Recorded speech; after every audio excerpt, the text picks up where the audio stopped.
Desse jeito, foi eu que te botei lá, é ou não é? Então, a classe política financiada pelos bancos e grandes conglomerados, que no fundo é uma coisa só, já assumem o mandato vendidos, comprometidos com aqueles que financiaram o seu mandato. Alguém tem alguma dúvida disso? O Citigroup financiou o banco. O Citigroup financiou o banco. Financiou. E aí? Então, ele recebeu 2,5 trilhões do FED. Então, essa é outra coisa que precisa ser discutida, porque muita gente é contra o financiamento público de campanha, e hoje o financiamento já é público. Só que é corrupto, distorcido, né? Toma lá da cá. Antecipadamente ele tem a cara de privado, porque o setor privado vai lá e adianta alguma coisa, mas depois ele vai receber aquilo muitas vezes, de várias formas, né? Então, o sistema da dívida precisa da corrupção por 2 motivos. Primeiro, porque muitas das medidas que estão passando aí, algumas são legais, outras não. E precisa da corrupção para fazer o trabalho sujo. E a corrupção serve ao modelo de outra forma. A corrupção de varejo serve para dominar a grande mídia, para que as pessoas não tenham condição de perceber a mega corrupção institucionalizada que leva metade do orçamento todo ano. Então, a corrupção de varejo serve de cortina de fumaça. Os jornais estão sempre com a corrupção de varejo, vocês já perceberam? É o mensalão. O mensalão, que é considerado aí o maior caso de corrupção. Qual foi o valor do mensalão mesmo? Comprovado? Não chegou a 300 milhões. Não chegou a 300. Chegou a quase 200, uma coisa assim. Você sabe, ano passado, por dia, quanto foi para a dívida? Mais de 2 bi por dia. Foram mais de 10 mensalões por dia para a dívida. Né? Então, isso é importante a gente citar, porque dá uma dimensão do que nós estamos falando. E a grande mídia, né? Que não divulga nada, por exemplo, do que nós vamos falar aqui hoje. Então, gente, esse sistema, ele está integrado, né, em todas as áreas, na área política, econômica, né? E ele está extremamente influenciado pelo poder financeiro, que rege esse sistema e que beneficia desse esquema. Bom, o Brasil, nós vivemos um grande paradoxo no nosso país, porque o Brasil não é qualquer país. O Brasil é o 7º país mais rico do mundo. Nós somos a 7ª maior economia mundial. No entanto, 7º. Ano passado éramos a 6ª. Aliás, em 2012 éramos a 6ª. Em 2013 é a 7ª. Agora nós temos que esperar os outros países divulgarem o PIB para ver esse 2014 em posição. Ano passado a ONU divulgou o relatório que analisa o índice de desenvolvimento humano.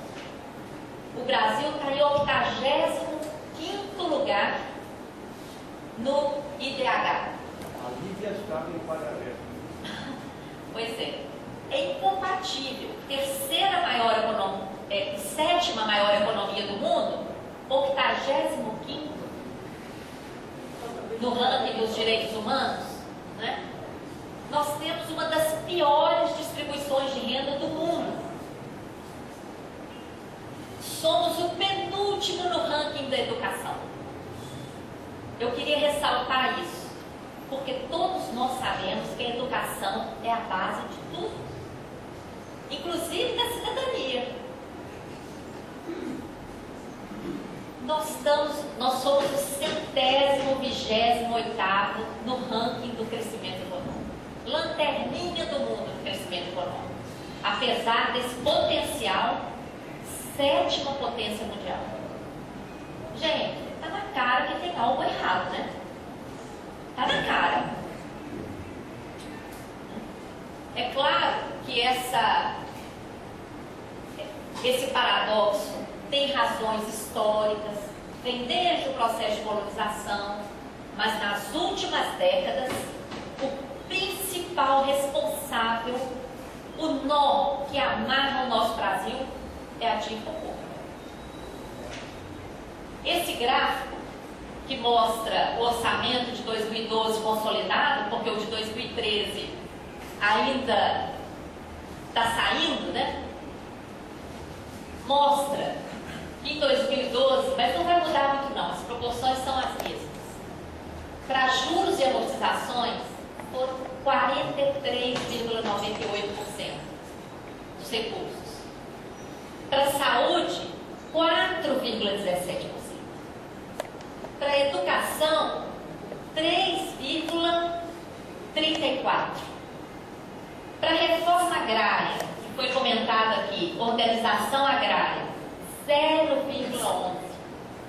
Você tem que multiplicar por praticamente 10 para chegar a 1%. Tá? Por que a grande mídia ataca tanto a Previdência? Não tem uma semana que não se fala do rombo, do déficit, né? Que aliás não existe.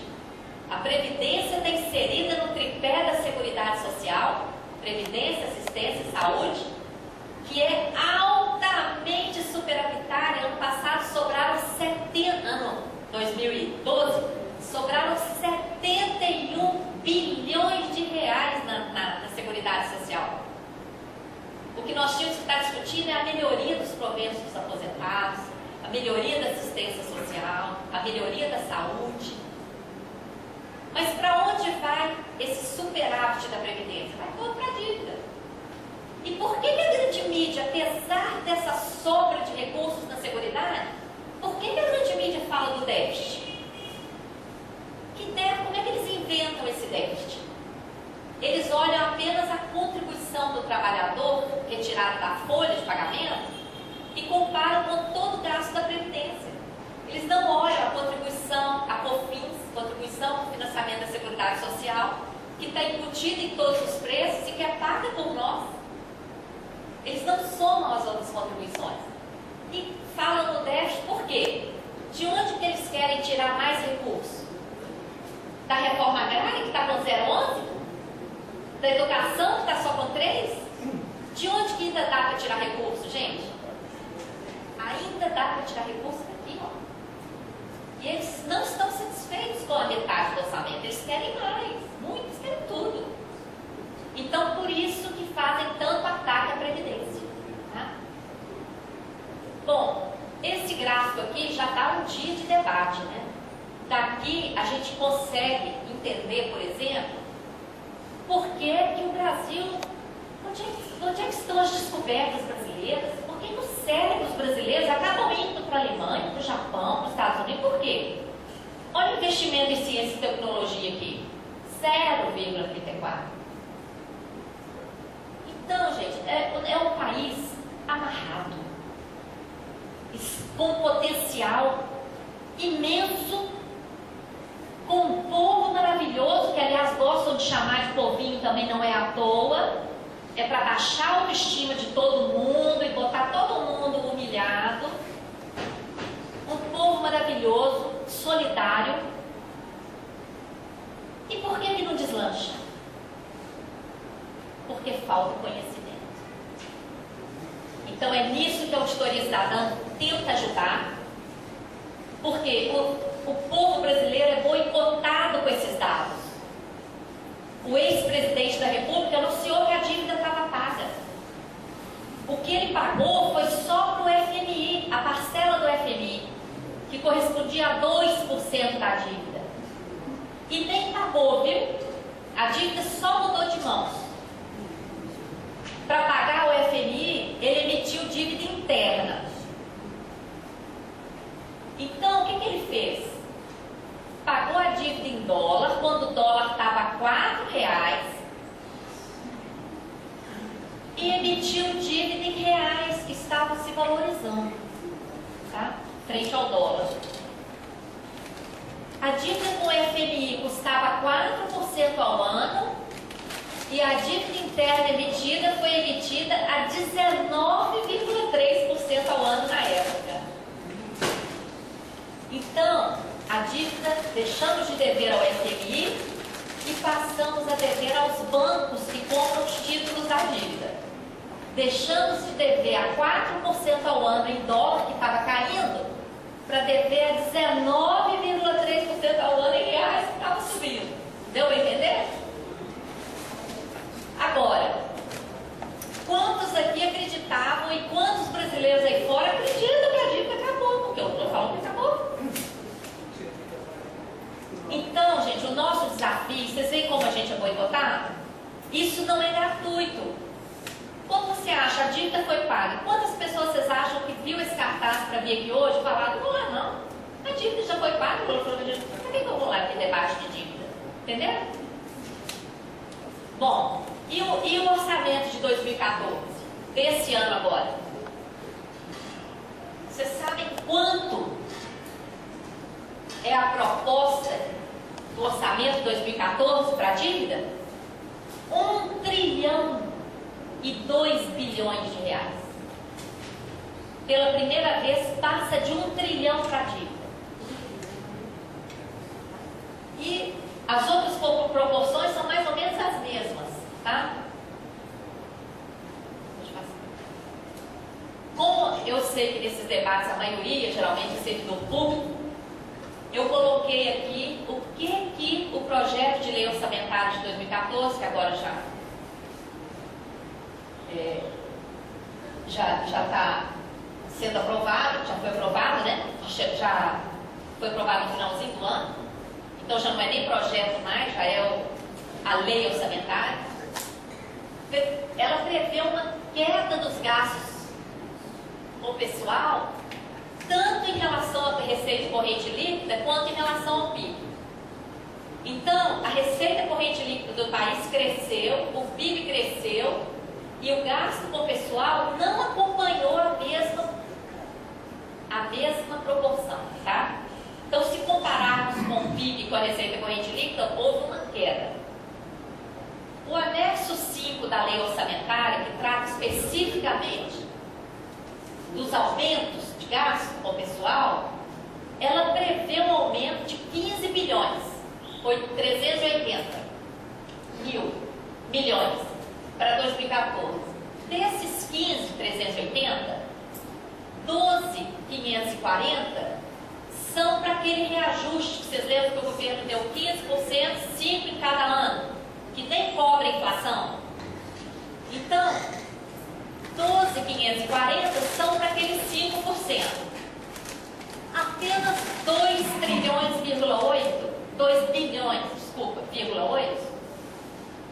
são destinados a novas contratações, novos concursos. Então, isso aí já mostra que a campanha salarial vai ser muito difícil, porque não há previsão para aumento além dos 5%. Tá? O salário mínimo está tendo um reajuste de apenas 6,6%, praticamente empatado com a inflação, né? E dia 2 de dezembro, as novas aposentadorias passaram a ter uma redução.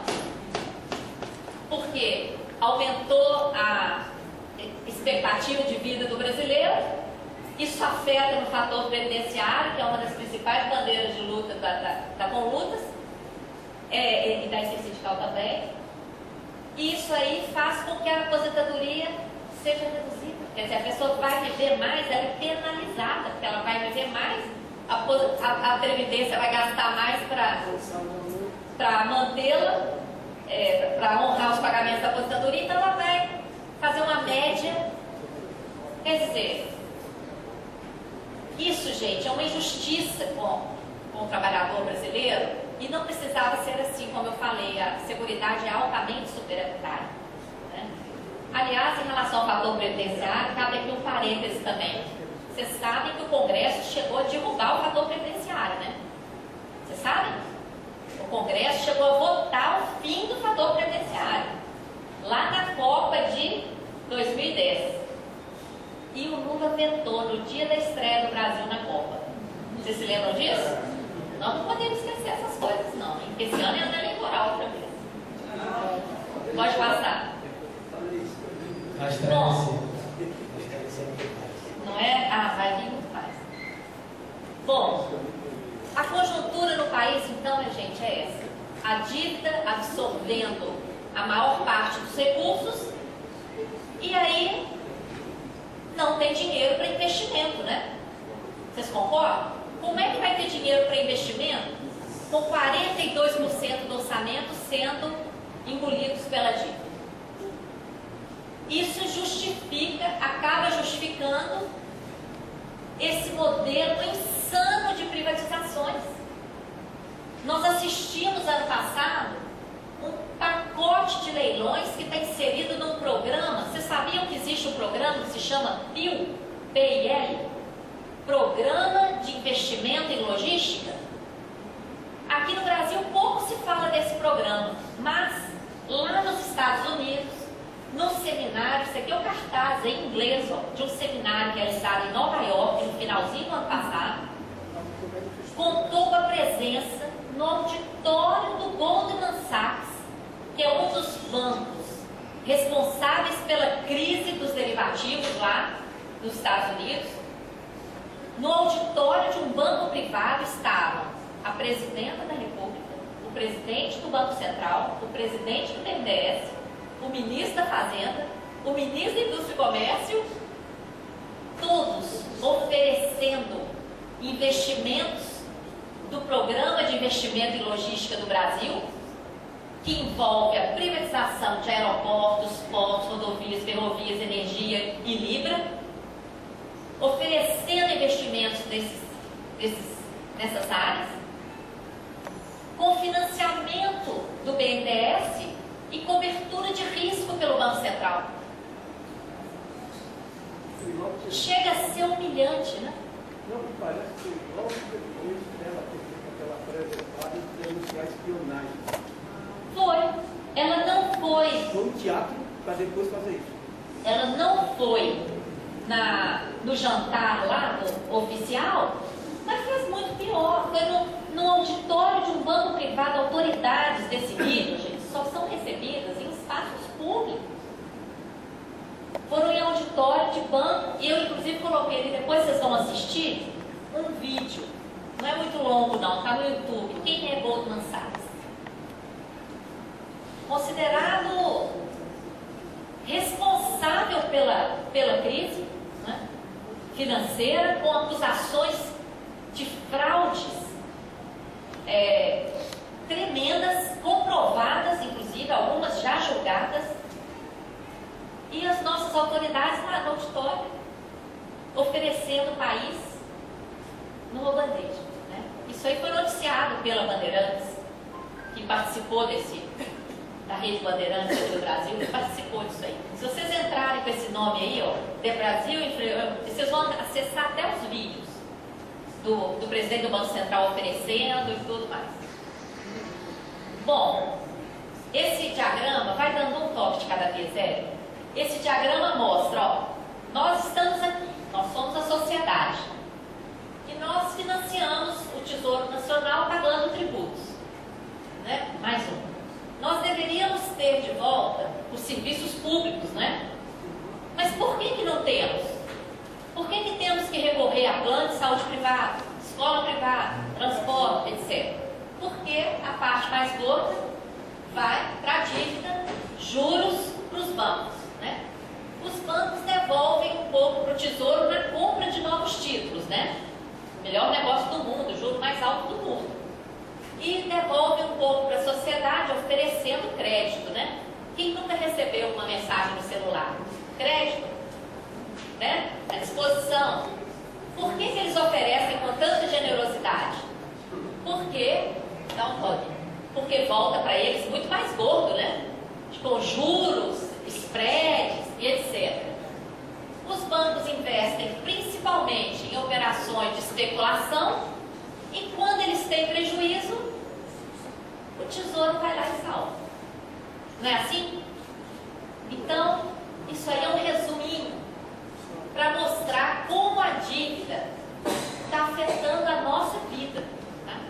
E o núcleo baiano pode utilizar isso aqui, fazer uma animação, colocar em lugares públicos. Isso aqui é uma coisa que todo mundo entende, né? Como que a dívida, que às vezes a grande mídia e etc. faz parecer uma coisa distante, né? Parece que a dívida pública é uma coisa distante. Não, é diretamente ligada à vida de todos nós. Né? Bom, nos últimos anos, os gastos com educação e cultura ficaram aqui, enquanto aquele gráfico de pizza reflete um ano, esse aqui reflete uma projeção desde o início do Plano Real. Os gastos com educação e cultura, ó, nunca passaram de 50 bilhões. Os gastos com saúde nunca passaram de 80. Pessoal e cargos, que eles gostam de colocar o pessoal como bode expiatório, nunca passou de 200 bilhões. Olha lá o gasto com a dívida. 2014 vai 1 trilhão, vai furar o teto. Né? Pode. E que dívida é essa, gente? Quanto tempo ainda tem, Oswaldo?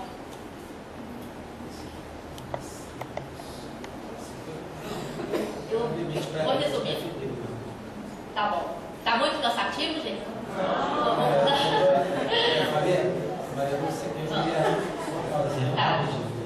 Eu gostaria de registrar a presença de Gera Santana, vice-presidente do ANDES, Sindicato Nacional. E gostaria também Obrigada, de os grandes apoiadores nossos. Esse aqui, ou o seu? Só para a pessoa relaxar um pouco, gostaria de avisar para vocês que esses cadernos estão aí à disposição de fora, e esses livros aqui para venda, que fala tudo sobre a auditoria da dívida pública. E avisar para o plenário que nós vamos sortear 3 livros aqui ao final do debate. Ótimo. Então fiquem até o final para ganhar livros. Bom, gente, que dívida é essa? Vocês sabem que foi realizada uma CPI da dívida recentemente, 2009, 2010, na Câmara dos Deputados. Pouca gente tomou conhecimento dessa CPI, porque, de novo, a grande mídia abafou. Essa CPI foi uma iniciativa do deputado Ivan Valente, do PSOL, que foi o autor de um requerimento. Conseguimos, nós, da Auditoria Cidadã, com todas as entidades que nos apoiam, coletamos as assinaturas dos parlamentares e conseguimos aprovar a CPI da dívida. Eu consegui ser requisitada da Receita, onde eu trabalhava, para trabalhar nessa CPI. Processo muito difícil, mas valeu a pena porque nós tivemos acesso a muitos documentos. E entregamos um relatório muito importante que está na CPI, está no Ministério Público há 3 anos e meio e que precisa muita pressão popular para que essa investigação prossiga. Né? Na época da CPI, nós pedimos os contratos que justificassem esse enorme crescimento da dívida externa brasileira, que na década de 70 cresceu de 5 para 60 bi. Em 1970, a dívida externa era apenas 5 bilhões de dólares. Em 80, ela já estava chegando em 60 bilhões de dólares. Ela cresceu, se multiplicou por 12, né? em uma década. Nós pedimos os contratos que justificassem que todos os livros que vocês pegarem falam do milagre brasileiro, né? O milagre entre aspas, né? Então, nós pedimos os contratos. Os contratos que o Ministério da Fazenda nos encaminhou na CPI não comprovam nem 20% desse estoque. Eu pergunto para vocês, vocês, e os outros 80? Como é que eles foram gerados? Lembram lá no início da palestra que eu falei que as dívidas são geradas? Como é que foram gerados esses outros 40 e tantos bilhões de dólares? O contrato só tem de 18, não chega a 18 bi. Colocando Itaipu, colocando tudo aquilo lá da década de 70. Tá? Bom, então a dívida inicia na década de 70 com uma parte totalmente sem transparência. Na década de 80, veio uma tremenda crise, porque essa dívida que foi feita na década de 70 foi feita com as tais taxas flutuantes. Elas eram aparentemente baixas, chegavam em torno de 5% ao ano, só que essas taxas eram controladas pelos grandes bancos credores, que comandavam o Fed nos Estados Unidos e a Associação de Bancos de Londres. Esses mesmos bancos privados elevaram essas taxas de 5% para 20,5%. O que acontece? Você pegar um empréstimo a 5% ao ano e depois aquele empréstimo é 20,5% ao ano. É queda. Então, a crise da década de 80, ela foi provocada também pelos bancos. Foi para financiar o projeto Guerra das Estrelas. E que também, né? Que elevaram absurdamente essa taxa de juros. E aí, diante da crise, o que acontece? Toda a dívida externa do setor privado, inclusive dívidas contraídas por bancos, por multinacionais, por grandes empresas de comunicação, todas essas dívidas privadas foram transformadas em dívida do Banco Central. Vocês estão vendo quando a gente fala ausência de contrapartida da dívida? Nós não estamos inventando, não. Dívida privada, o que nós teríamos que ver com essa dívida privada? Teoricamente nada, mas isso tudo virou nossa dívida. Nós assumimos. O Banco Central assumiu essas dívidas. Depois, a dívida continuou crescendo porque a taxa de 20% não baixava. Na década de 90, há uma suspeita de prescrição dessa dívida com bancos em 92. Gente, o que é uma dívida prescrita? Morta. Dívida prescreveu? Morreu. Isso aí é uma incógnita ainda, mas há fortes suspeitas, porque o histórico da dívida externa brasileira até então era idêntico no Brasil, na Argentina, no Equador, no Peru, em quase todos os países latino-americanos. Era praticamente idêntico o processo de dívida externa. E no Equador, com a auditoria oficial, nós tivemos acesso a essa comprovação de que houve prescrição e o documento de renúncia à prescrição. Maior crime contra o país, uma renúncia a essa prescrição. Nós suspeitamos que o mesmo tenha ocorrido aqui em Brasília, porque houveram várias negociações secretas que não passaram pelo Congresso Nacional nessa época. Isso ainda é uma tarefa para a auditoria. E essa dívida, muito provavelmente prescrita, em 94 foi transformada em títulos da dívida. Os títulos Braid. Vocês já ouviram falar dos Braid? Há pouco tempo saiu no jornal a comemoração de 20 anos dessa negociação Braid. Olha, uma negociação feita em Luxemburgo, um paraíso fiscal, totalmente sem transparência. O Brasil não recebeu um centavo, pelo contrário, ainda teve que comprar garantias colaterais, comprar título da dívida americana para realizar essa operação.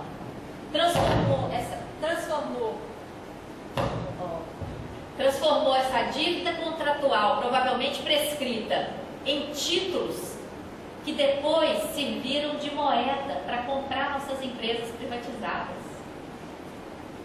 Então, vocês estão vendo como a dívida se relaciona com toda a história político-econômica do país?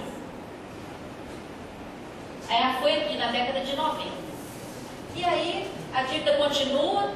Essa pequena queda que vocês estão vendo aqui é o pagamento antecipado ao FMI, que eu já falei como que foi, e também resgates antecipados com pagamento de ágio. O que é isso? Nós descobrimos na CPI que títulos da dívida externa que ainda iriam vencer dentro de 10, 15 anos foram resgatados antecipadamente